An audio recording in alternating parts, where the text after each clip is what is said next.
Good evening and welcome to the Channel Studios here in London with your international news around the world in 5. Iraq's Prime Minister Mustafa al-Kadhimi has ordered the arrest of the head of the hospital where more than 60 people died in a fire.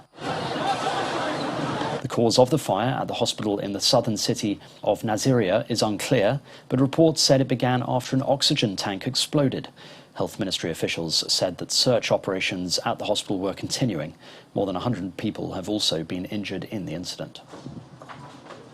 Dozens of people have been arrested in Cuba after thousands took to the streets in a rare anti-government protest.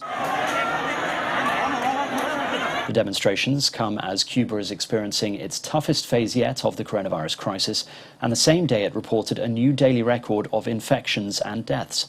Those who took to the streets said they were angry about the collapse of the economy, food and medicine shortages, as well as price hikes and the government's handling of COVID-19. Unauthorized public gatherings are illegal in Cuba, and protests of this type are incredibly rare. Dozens of Democratic lawmakers have left Texas in an effort to prevent Republicans in the state from passing a law to tighten voting rules. We are going to use that time. The move will temporarily paralyze the state's House of Representatives, which requires at least 2/3 of the 150 members to be present for a vote. At least 50 House Democrats boarded 2 private jets from Austin to Washington, D.C. The bill in Texas would ban 24-hour polling places and expand the authority of partisan poll watchers. Republicans argue the measures are essential for election security. Firefighters are working in extreme heats to contain a number of wildfires raging across the US West, with the largest burning in California and Oregon. The fires are spreading as extreme temperatures continue to hit the American West.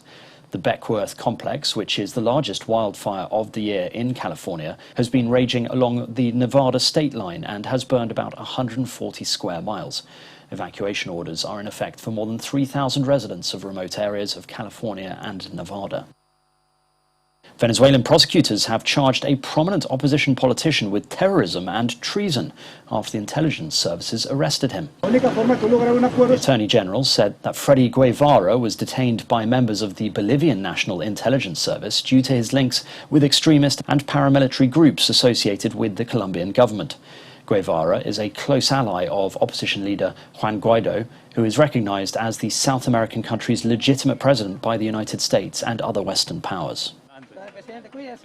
The UN Refugee Agency has warned that Afghanistan is on the brink of a humanitarian crisis. The agency said an estimated 270,000 Afghans had been newly displaced since January, bringing the total population forced from their homes to more than 3.5 million. Meanwhile, the US general leading the war in Afghanistan, Austin Miller, has relinquished command at a ceremony in the capital, Kabul, as a symbolic end to America's longest conflict. Google has been fined €500 million by France's antitrust watchdog for failing to negotiate in good faith with media companies over the use of their content under EU copyright rules. The US tech giant must within the next 2 months come up with proposals on how it would compensate news agencies and other publishers for the use of their news. If it does not do that, it would face an additional fine of up to €900,000 per day.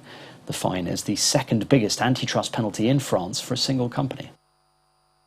And finally, at a cafe in downtown Rio de Janeiro in Brazil, coffee and tea are served with whiskers and a purr. Customers can purchase lattes dusted with cat silhouettes and accompanied by paw-shaped biscuits, while cats lounge lazily in an adjacent room. In addition to offering some feline company, the cafe also functions as an adoption site for abandoned cats rescued by a local organisation. And that's your international news around the world in 5. Now back to the Channel Studios in Lagos.